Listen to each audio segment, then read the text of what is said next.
आज की इस क्लास में हम कक्षा 10वीं विषय विज्ञान का अध्याय 13 का हमारा एक इम्पोर्टेंट क्वेश्चन है।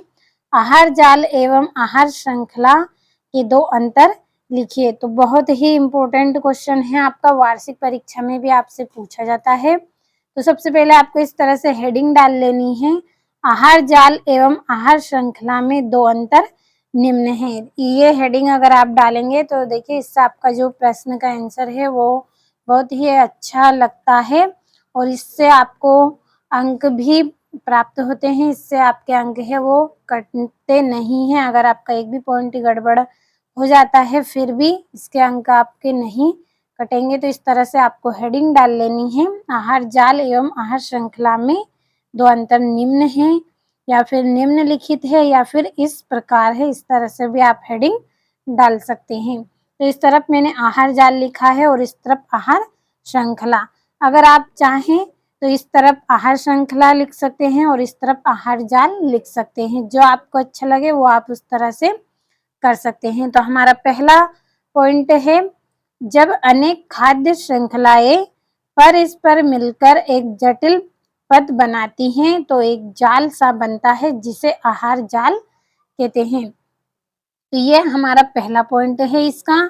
तो इसमें क्या है, देखिए जब अनेक खाद्य श्रृंखलाएं यानी कि अनेक जो जीव है वो क्या करेंगे, परस्पर का मतलब है कि आपस में मिलकर क्या करेंगे, एक जटिल पद बनाएंगे तो एक जाल सा बनता है, उसे आहार जाल कहते हैं।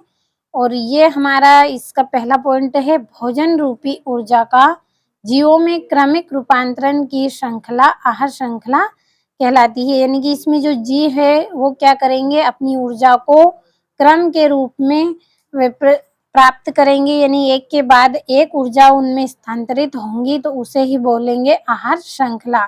तो चलिए दोनों पॉइंट को हम एक बार चित्र के माध्यम से कंप्लीट करते हैं। तो ये हमारा आहार जाल का पहला पॉइंट है, इसको हम चित्र के माध्यम से समझेंगे। तो यहाँ पे देखिए ये हमारी क्या है, एक श्रृंखला है, यहाँ पे जीवों का एक जाल बना है। तो ये हमारा आहार जाल का पहला पॉइंट है जो हम समझेंगे। यहाँ पे हरे पेड़ पौधे हैं, हरे पेड़ पौधों को कौन खा रहा है, यहाँ पे बिच्छू, और बिच्छू को कौन खा रहा है, मछली। इसी तरह से यहाँ पे भी हरे हरे पौधे हैं हमारी ये जो चार श्रृंखला है इसमें। तो यहाँ पे देखिए ये मेंढक है, मेंढक को कौन खा रहा है, सांप, सांप को कौन खा रहा है, चील, और चील खा रही है। और इसी तरह से यहाँ पे देखिए चूहा है, तो चूहा को कौन खा लेगा, ये हमारा उल्लू या बगुला है, जो भी है वो खा लेगा। और इसी तरह से यहाँ पे देखिए हरे पेड़ पौधों को खरगोश खाएगी, और खरगोश को कौन खा लेगा, लोमड़ी खा लेगी। और ये भेड़िया है तो हिरन है तो हिरन को कौन खाएगा, बाघ खाएगा।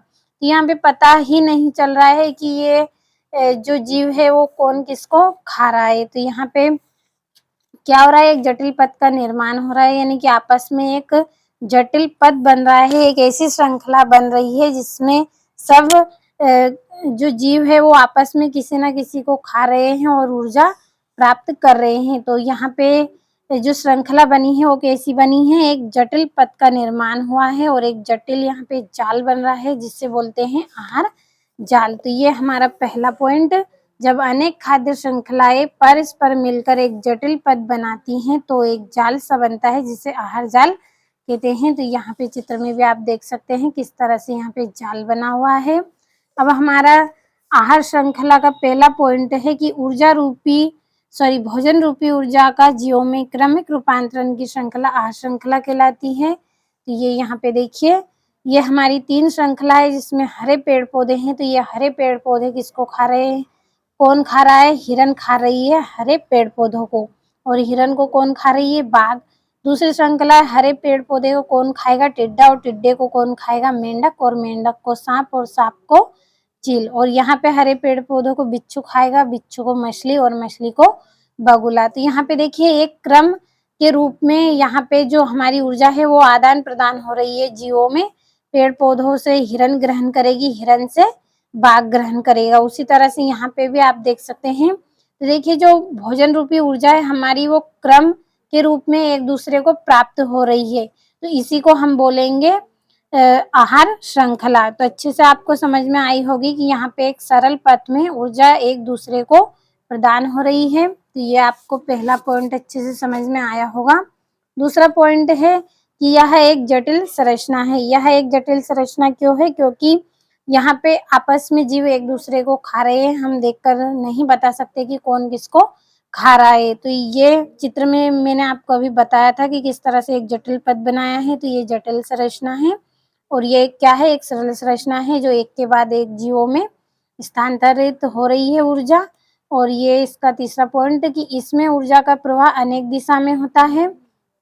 यानी कि देखिए जो हमारी आहार श्रृंखला है, सॉरी आहार जाल है हमारा, इसमें देखिए अनेक दिशा में हो रहा है। एक इधर जा रहा है, कोई इधर, इधर, इस तरह से देखिए आप कई दिशाओं में जा रहा है। तो इसमें जो ऊर्जा है हमारी वो अनेक दिशा में होती है। और इसमें ऊर्जा का प्रवाह कैसा होता है? एक दिशा में होता है। तो यहाँ पे आप देख सकते हैं ये इसी तरह से इसी दिशा में, ये इसी दिशा में है और ये इसी दिशा में है। तो अच्छे से आपको समझ में आए होंगे यहाँ पे 3 ही पॉइंट। तो अच्छे से स्क्रीनशॉट ले आप और अच्छे से अपनी नोटबुक में नोट कर ले और अच्छे से कंप्लीट करें। अच्छे से समझाने का मैंने प्रयास किया है, आपको समझ में भी आया होगा। तो अच्छे से आप कंप्लीट कर लीजिए।